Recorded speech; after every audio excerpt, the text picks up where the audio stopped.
जब युद्ध की गोलियां संविधान को चुप करा देती हैं, तब शांति की दस्तक किस दरवाजे पर होती है?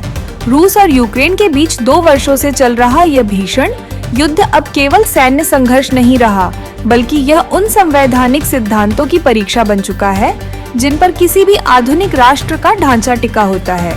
यूक्रेन के राष्ट्रपति वोलोदिमिर जेलेंस्की का आधिकारिक कार्यकाल बीते वर्ष समाप्त हो चुका है, लेकिन युद्धकालीन मार्शल लॉ के चलते न चुनाव हो सके, न उत्तराधिकारी की नियुक्ति।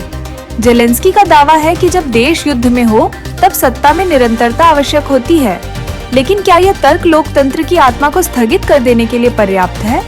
रूसी राष्ट्रपति व्लादिमीर पुतिन ने हाल ही में Saint Petersburg International Economic Forum में जेलेंस्की की संवैधानिक वैधता पर सीधा प्रश्न उठाया। उनका कहना है कि यदि कोई शांति समझौता किया जाना है तो वह केवल वैध अधिकारियों द्वारा हस्ताक्षरित होना चाहिए, अन्यथा भविष्य में आने वाली सरकार उस संधि को रद्दी की टोकरी में फेंक सकती है।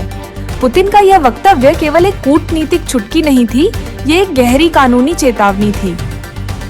उन्होंने कहा कि जब गंभीर मसलों पर दस्तावेजों पर हस्ताक्षर होते हैं, तब हम प्रचार नहीं, कानून की वैधता देखते हैं। जेलेंस्की की वर्तमान स्थिति, जिनका कार्यकाल समाप्त हो चुका है, एक संवैधानिक शून्य पैदा करती है।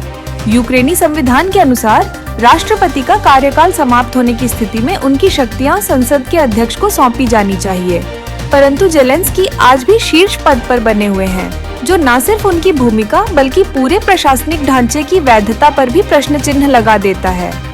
इस संवैधानिक उलझन के साथ ही यह प्रश्न भी गहराता है कि यदि शांति वार्ता होती है तो दस्तावेजों पर हस्ताक्षर कौन करेगा?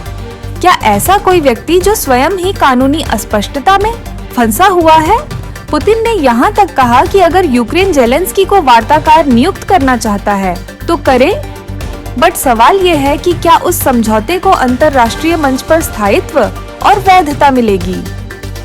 क्या यूक्रेन युद्ध के बाद एक ऐसे संधि पत्र को लेकर खड़ा होगा जिस पर हस्ताक्षरकर्ता की स्थिति ही संदिग्ध हो? इन सभी सवालों के बीच एक मानवीय क्षण भी आया जब रूस ने यूक्रेन को 1212 सैनिकों के शव सौंपे और बदले में उसे अपने 27 सैनिकों के अवशेष लौटाए गए।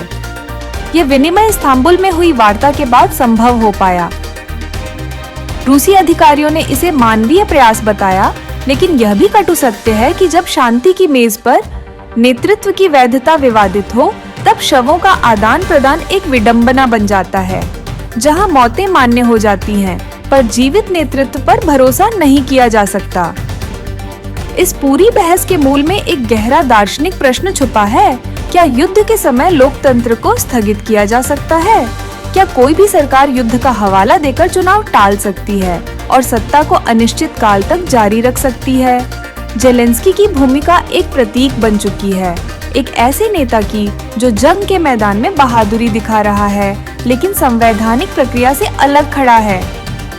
और यह विरोधाभास आने वाले दिनों में अंतर्राष्ट्रीय वैधता और विश्वास के संकट को जन्म दे सकता है।